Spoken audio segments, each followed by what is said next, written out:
Welcome to In Conversation with DavidFrum. I'm your host, Sean Spear, editor-at-large at The Hub. I'm grateful to be back in conversation with David for another installment of our weekly video and podcast series on the key issues concerning Canadian policy and politics. In today's conversation, we'll cover three topics. First, the ongoing constitutional crisis in the United States over the Trump administration's deportation policy and a particularly high-profile case. Second, the ongoing fallout from Trump's tariff threats towards Canada and how they're influencing Canada's own economic policy debates. And third and last, new polling that shows the growing magnification of the Republican Party. David, thanks as always for joining us. Thank you. David, there's been a lot of talk over the past several years about Donald Trump and the extent to which he represents a trend towards authoritarianism and fascism. I admit that I've resisted that kind of language. It struck me as a bit of hyperbole, perhaps more obscuring than clarifying. But this particular case in recent days involving the extradition of someone into El Salvador based on an administrative error and the administration's refusal in reaction to a series of court decisions that it ought to take steps to bring this person back to the United States strikes me as the clearest case of authoritarianism, or at least an unconstrained executive that we've seen. Why don't you just reflect on it and its significance in your mind? Well, I don't think it's the clearest case. I think Trump's attempt to violently overthrow the election of 2020 and install himself as president in despite of losing the election, that remains, I think, the single most dramatic dramatic episode of defiance of law, and then his subsequent pardons of his co-conspirators and his now proposals to pay them money. Those all strike as attacks on the constitutional foundation. In the first term, there were lots of attacks on the constitutional order. Some of them sputtered out because the courts would not go along. But Trump has always made it clear he's not bound by law. And the Supreme Court of the United States gave him a boost when it then said, it answered a question that had just never come up before in American history, which is, to what extent can the president be held criminally liable for things he did as president? That's just not a question that the courts have ever had to answer before, because, of course, presidents didn't do criminal things. Donald Trump did, and they gave him wide-ranging immunity, thinking, I believe, they were solving a constitutional problem, not seeing that with a character like this, they were opening the way to a much bigger problem. So now here we are with these deportations. Now, background. Deportation hearings are not usually heard before an Article III judge. That is the kind of judge who's selected by the president, confirmed independently by Congress one by one, whether they're on the Supreme Court, the appellate courts, or the district courts. Deportation hearings are heard by a special category of magistrate who is not usually Senate confirmed, and the hearings are very expedited. And there's some process. You get a chance to show you've got the wrong person, or I have some colorable claim. But the basic theory of immigration law is you're not being deprived of life, liberty, or property. You're a person who is in the United States without status. You're being sent back to the country of which you are a citizen. And you remain a free person. You have a temporary deprivation of freedom in that interval between when you're told you have to leave the United States and you're going to be under supervision until you're out of the United States. But once back in your homeland, you are free as any other citizen of that homeland. So the process has been an expedited one. And every year, tens of thousands of people are removed in this way. More were removed, I think, under the Obama presidency than have been removed in this way under the Trump presidency. Yes. Trump has instituted something new, which is he's not just removing people from the country. He's removing them and sending them to a prison in a country where many of them have no contact at all. The prison is El Salvador. Many of the people being removed are Venezuelan, and they're being sent to a prison with no hearing of any kind, no showing of any kind of guilt of any crime. The prison holds people for life, and the United States government cannot wash its hands because the United States government is paying millions of dollars a year. They say six, but again, that's not a corroborated figure. They're paying millions of dollars a year to the government of El Salvador to hold people for life without a hearing at the demand of the American president. That's a different kind of thing from saying, sorry, you don't have a right to be in the United States. Go back to wherever you do have a right to be. Um, that is saying we are going to seize people in the United States who we don't prove them of anything wrong, they've done anything wrong, and send them to a brutal prison in a foreign land, where many of them, by the way, die because of the inhumane conditions in the prison. They're not. I don't think anyone's been murdered yet, so far as we know, but people die of neglect and disease and under overcrowded and unhealthy conditions. This United States Supreme Court has said, with this one man who's a native of El Salvador, was in the United States illegally, but who was given a withholding certificate. That is, a judge, an immigration judge, said, you can't remove this man just yet. He has a colorable claim that he's in danger if he goes back to El Salvador. So you can't remove him without further process. Trump ignored the process, accused him of all kinds of crimes based on evidence that is extremely flimsy and suspicious. The evidence all came from a police officer who was later removed from the force for his own genuine criminal activity. And this man is in a prison, and Trump is refusing, and the United States is paying for it, and Trump is refusing a unanimous order of the Supreme Court to facilitate the exit of the man from the prison. And there are other cases that are going through the Article 3 courts about the Venezuelans, many of whom look, if not outright innocent, certainly that no proven wrong, and they're in a prison, and a horrible prison. Not that they're nice prisons. Well, I take your point, David, that there have been a number of offenses to the Constitution under the Trump administration. I didn't want to diminish those, but the reason I said that this one seems particularly significant is that I think a lot of people, including myself, have told ourselves a story that, notwithstanding Trump's own excesses and ambitions, that the system has mostly held up till now, that the checks and balances, including, of course, the Supreme Court, has placed constraints around him. You get the sense that Trump and others in the administration see this case as not just about this particular individual, but a much more fundamental showdown about the inherent limits of the presidency vis-a-vis the courts. And in that sense, it strikes me as significant. What would you say to that? Well, Trump has said aloud or speculated about loud about that actually American citizens might be sent to these courts in El Salvador, these prisons in El Salvador. And he's hazy about whether they get a trial first. Presumably they have to, but they would then be sent to a foreign prison. He's speculated about that. I think you're right that many of the checks and balances held during Trump 1, but understand that one of the reasons they held was because the courts kept out of his way. I think the courts had an intuition that Trump would not obey them. And so they gave him a lot more leeway than they've given other presidents. And you saw that with very much the questions about such questions as, well, the 14th Amendment says that if you engage in insurrection, can you are not supposed to be on the ballot ever again. And the courts just use delay. They said, we don't want to, we're confronting these agonizing problems. We don't want to get mixed up.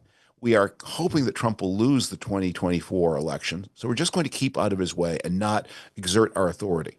I think that's what was going on with the question about the president's criminal liability, with other questions. They used delay as a way to hope that they wouldn't have to say something to him that he wouldn't like, because they don't trust him to obey their orders. And so to preserve their own authority, they've not issued him an order that he would disobey. But that's been very much about the Roberts Supreme Court overwhelming concern with self-preservation rather than the preservation of the system. They are much more worried about their own credibility than the system as a whole. In this case, yes, we do seem to be heading to outright defiance, and there are going to be others. So there are other instances of multi-branch comedy. So of arrangements that were sort of semi-constitutional that have broken down. One of them is the United States has all of these independent agencies. And the theory of the independent agent, we'll often say by statute or by convention that some people on the agency will be appointed by the president, some will be appointed by Congress. There's an understanding that they will be bipartisan, some Democrats, some Republicans, and there's an understanding that unless they're caught fiddling the expenses, they're not going to be removed before the end of their term.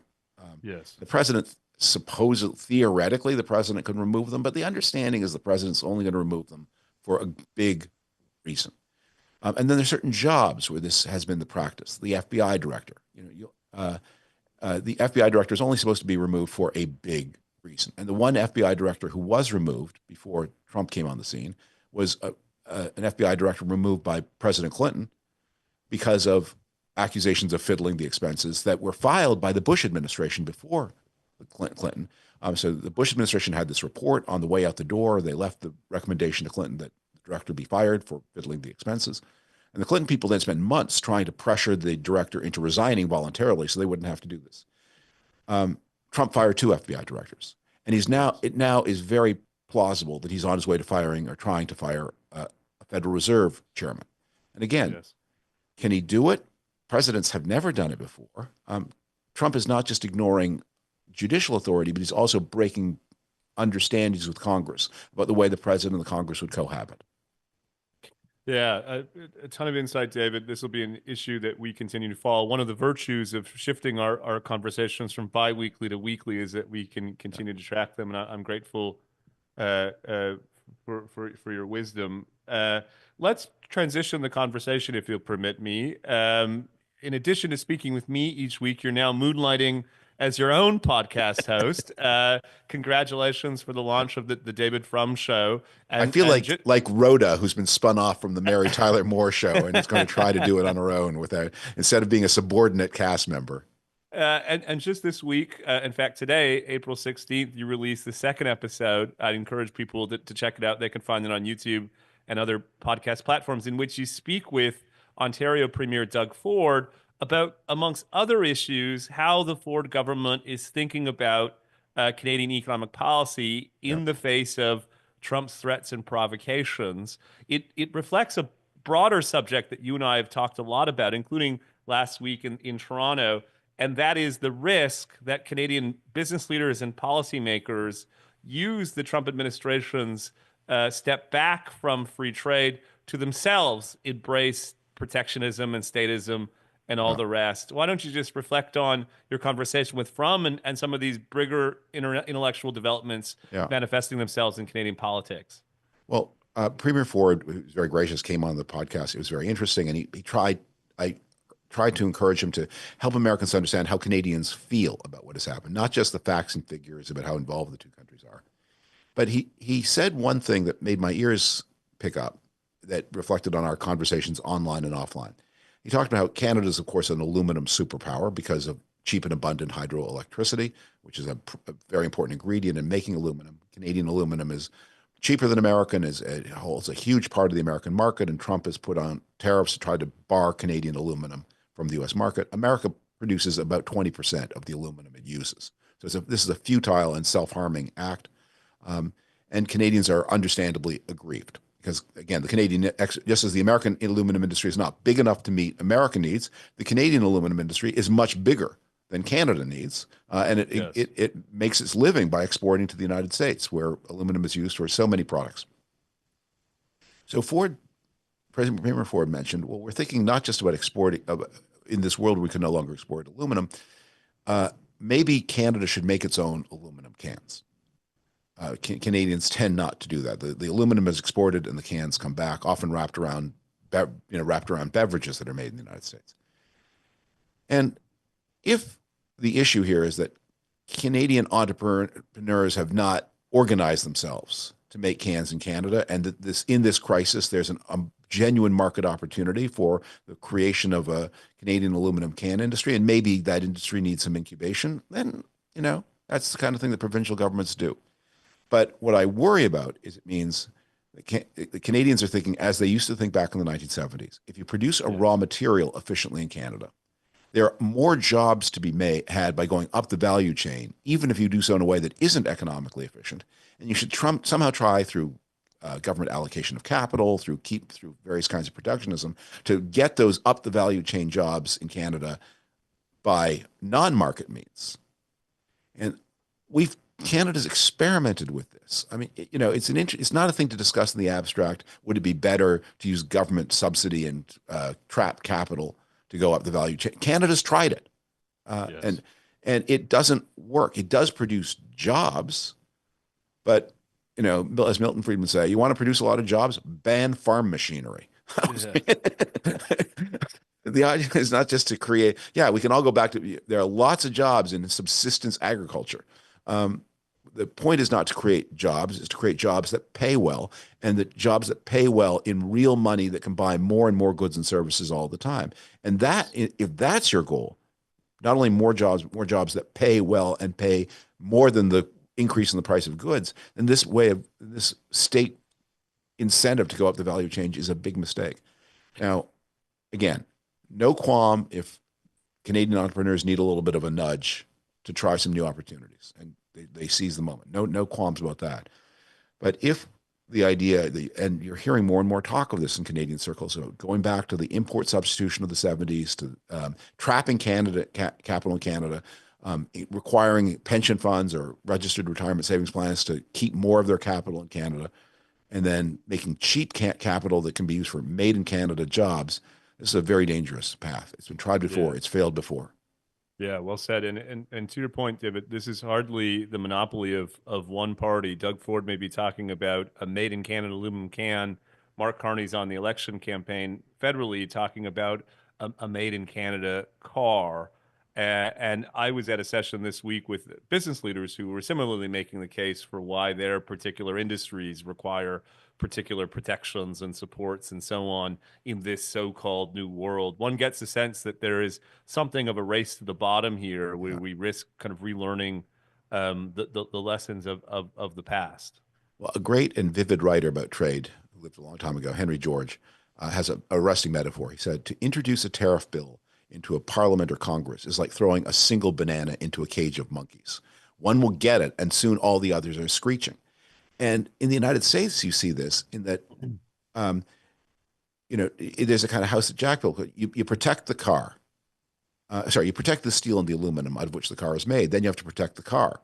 But then you have to go up and down the value chain, protecting everything because you're systematically raising costs and making the whole industrial chain non-competitive on world markets. Yes. Protectionism begets protectionism. That's why it tends to collapse.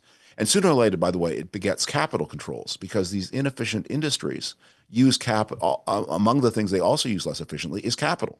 And capital begins to look for the exits. And when countries get serious about import substitution, as many countries in the third world did in the 40s, 50s, 60s, and 70s, including some quite big countries like India, they have to have the capital controls to stop the capital from saying, we want to be on world markets earning world returns by selling world quality goods at world prices. And I worry that the logical endpoint of what Trump's trying to do, and I think this is the reason why not just stock markets, but bond markets are collapsing in the United States, is that we can all smell the coming of capital controls.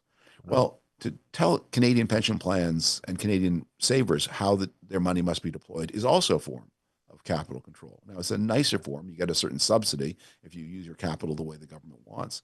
But we achieve prosperity by letting people make their own decisions. And Canada has been allowing that on more and more since the middle 80s, and that's been a great thing. And right now, look, understood, Canada's not doing these things willingly. It's under pressure. But there are, as we have often discussed, there are wise and smart ways of responding to the pressure, and there are foolish ways. Don't hurt yourself more because someone's trying to hurt you in the first place. Yeah. Yeah, so much insight there. You cited Henry George. I thought you might cite the former Canadian economist who taught at the University of Chicago, Harry Johnson, who famously said of this previous bout of economic nationalism that it was tending Canada in the direction of a garbage-cluttered cul-de-sac. I incidentally interviewed at an event this week a American defender of the Trump administration's tariff policy and industrial policy and all the rest from American Compass, a center-right think tank in Washington that's had some influence over the administration. And one of the questions I posed to him was, what's the limiting principle? Yeah. That is to say, you could probably persuade a lot of people, including even yourself, that interest probably should trump markets in particular technologies, that the United States may have an interest in producing, say, semiconductors. But what about T-shirts and everything in between? And one gets the sense that when you hear from the Trump administration and increasingly, as you say, voices in Canada, you have various industries and various policymakers essentially making the case that every industry is strategic and of a national interest, and therefore worthy of subsidies and protections and all the rest? Well, I would agree. The industries I would be thinking about would be artillery shells. I mean, actual weapons. Hmm. You need your own supply of actual weapons. Although, what I would say is one of the great opportunities that the United States used to have was you can achieve many efficiencies if you're at a big country like the United States at the center of a global system of alliance with all the other, practically all the other advanced countries. You can have the best of both worlds. Before Trump, you'd say, yeah, we should make our own weapons in NATO. There should be equal competition among NATO countries. And so if a German company can make artillery shells cheaper than an American company, the contract is just as safe in Germany as it is in the United States. And um, and again, you want to probably have inside your own territory just to be extra sure, but you can have the best of all possible worlds. The thing to remember about tariff policy is, I mean, protectionists will sometimes say of free trade, it's good in theory, it doesn't work in practice. Precisely the opposite is true. It is protectionism that can be good in theory. There are cases where you can create, I think this is one of the things that Paul Krugman won his Nobel Prize for, was demonstrating the extremely unique blackboard conditions where a protectionism can be welfare enhancing. Hmm. And then you take this to Congress with interest groups or to the most corrupt administration in the history of the United States. And you say, we'd like you to execute this highly limited theoretical case where it can work while taking enormous amount of bribes. It's going to be run in the interest of interest groups in the congressional case if they write the tariff, in the interest of the bribe payer when the most corrupt administration in American history, the runner-up being Trump 1. Trump 2 is even more corrupt than Trump 1. I mean, it's just not going to work. And pretty soon you are protecting the screwdriver industry and the T-shirt industry and the tube socks industry. In fact, that's what Trump has done. His tariffs on China, he's moving in the way of saying he is not going to protect the most advanced electronic goods because those are really consumer sensitive and people will be mad if they can't get their iPhones. But he is going to protect the tube socks. And I used to argue this point with the Biden people when they said we need to bring back use COVID as an excuse to protect medical equipment. You really need to have a rubber glove industry in the United States. Wouldn't it make more sense if you're concerned about having masks and gloves during non-pandemic times, most of the time, buy 1 trillion of them from the cheapest provider and store them under a mountain somewhere. And then they decompose. So you turn over your inventory. So every year, as we do with the Strategic Oil Reserve, it's not just bought in the United States. The Strategic Oil Reserve is bought all over the world and stored in the United States. Now you can store it. You don't need to turn it over the way you did. But with your rubber gloves and your face masks, yeah, just make sure you always have a good supply under a mountain. Keep it refreshed, but buy it from the lowest bidder. Do not maintain an artificial and uneconomic rubber glove industry in the United States. Yeah, well said.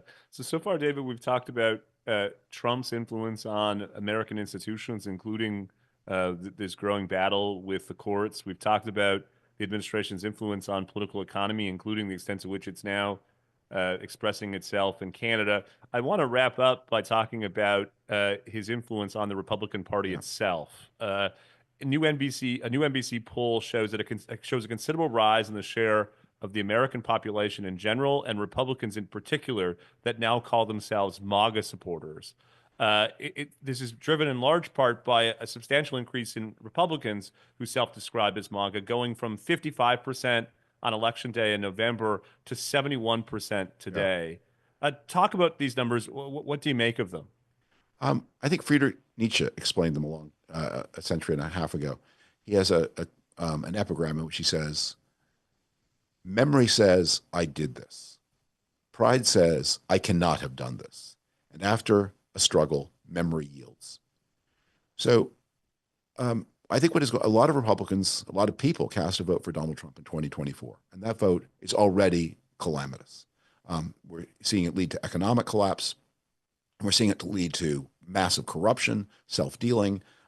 Trump has put the power to reshape the government in the hand of the single largest, or one of the largest government contractors in the United States. He's given this man power to rewrite the Securities and Exchange Commission. Well, he has cases before the Securities and Exchange Commission. It's corruption everywhere, and it's lawlessness everywhere, and it's abuse of due process and dungeons.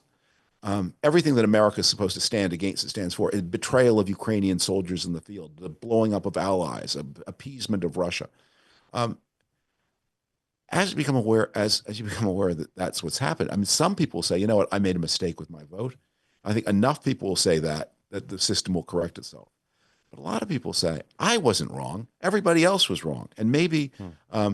you know, when I voted to send people to torture dungeons without a trial, well, maybe that's a good thing, because otherwise, who am I?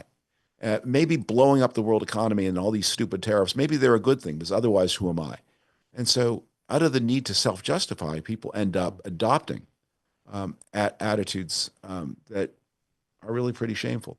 Uh, in the aftermath of the Second World War, the United States did a lot of opinion surveying in Germany.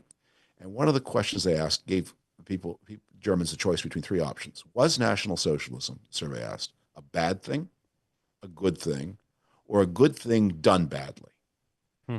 And there and there are relatively few people were willing to say National Socialism was a good thing in 1946, because after all, every city in Germany had been bombed to pieces. People were hungry and destitute. Obviously, this was not a good thing.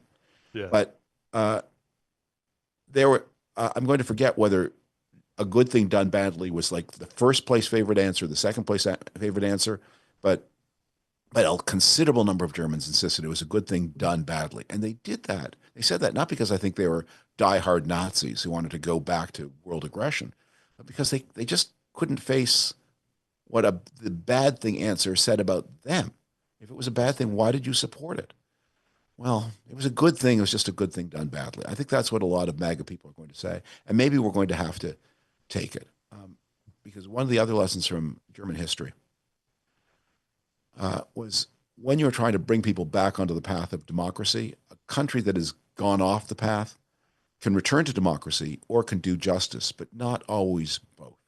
And sometimes the return to democracy means turning a blind eye to a lot of bad actions, giving a lot of forgiveness to a lot of bad actors. And that may be the only path forward to bring the United States away from the trajectory in which it's traveling toward authoritarianism, the abolition of the rule of law, massive corruption, betrayal of alliances, and of course, this stupid and destructive trade war. In that sense, is counterintuitively Ted Cruz, of all people, something of a canary in a coal mine? He's come out pretty strongly, uncharacteristically strongly, in fact, against the tariff in recent days. He's warned of both their economic costs and the risk that they cause a quote bloodbath for Yeah. Republican in the midterms. What's the significance in your mind, David, of Cruz saying this now? How should we interpret it?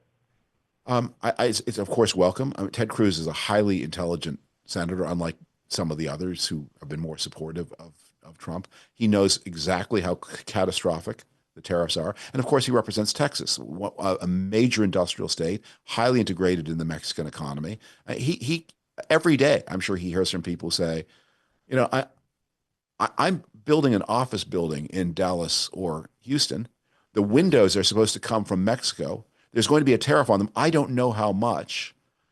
No one knows how much. It changes, it seems, every day. How am I supposed to cancel my project? Am I supposed to pay more for the windows? If I pay more for the windows, do I raise the rent to uneconomic levels to recapture this bizarre tax? Um, so he hears from it. Um, and this may be our hope for getting out of the trade war before it does too much harm to the world economy, is enough senators bolt. Um, the power to impose tariffs at will have to be removed from Trump. That will take a vote in Congress, a vote in the House, a vote in the Senate, and then a veto override, because Trump will try to veto it. Yes. Final question, David. Let's try to connect the dots between the issues we've discussed today. Um, the extent to which the political system starts to push back against Trump. What do you think will be the ultimate catalyst? Is it merely political self-interest of the Republican Party, or is there a chance that people are shamed into seeing what they're seeing? And I come back to this constitutional case. I don't know how familiar Yep. viewers and listeners are with this particular story, but it is rather striking. The individual who's deported to El Salvador is married to an American. He has three children here in the United States. He is apprehended when he's driving with his a 5-year-old. His family now doesn't know precisely where he is. And in spite of a series of court decisions, including this statement from the Supreme Court, the administration has just ignored it. And you wonder at what point do even Republicans have to kind of see what they see.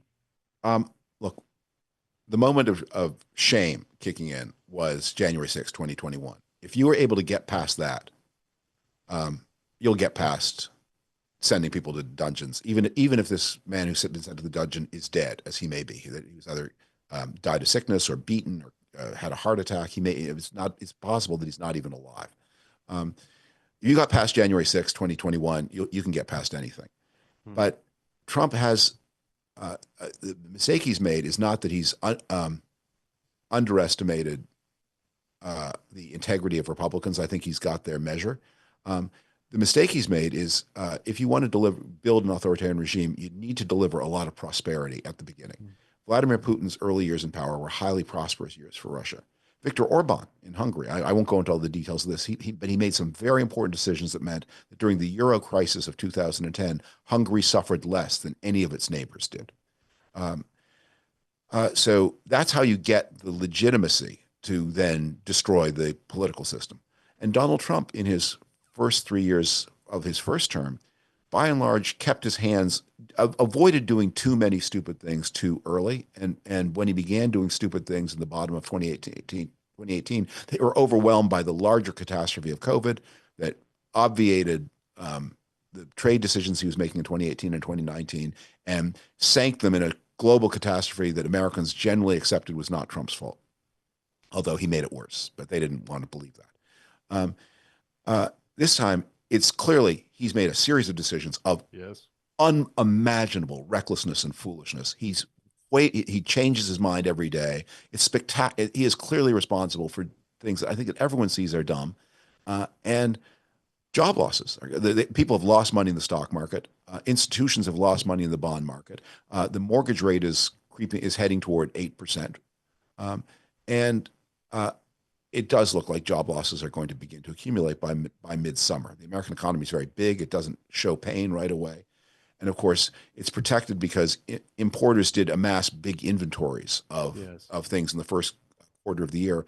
So it'll be a while before the price of tube socks begins to rise as dramatically as Trump's tariffs would indicate they should. There are a lot of tube socks present in the United States. There are a lot of cases of Johnny Walker Black. A lot of iPhones in inventory. But as those inventories deplete, people will pay more, and as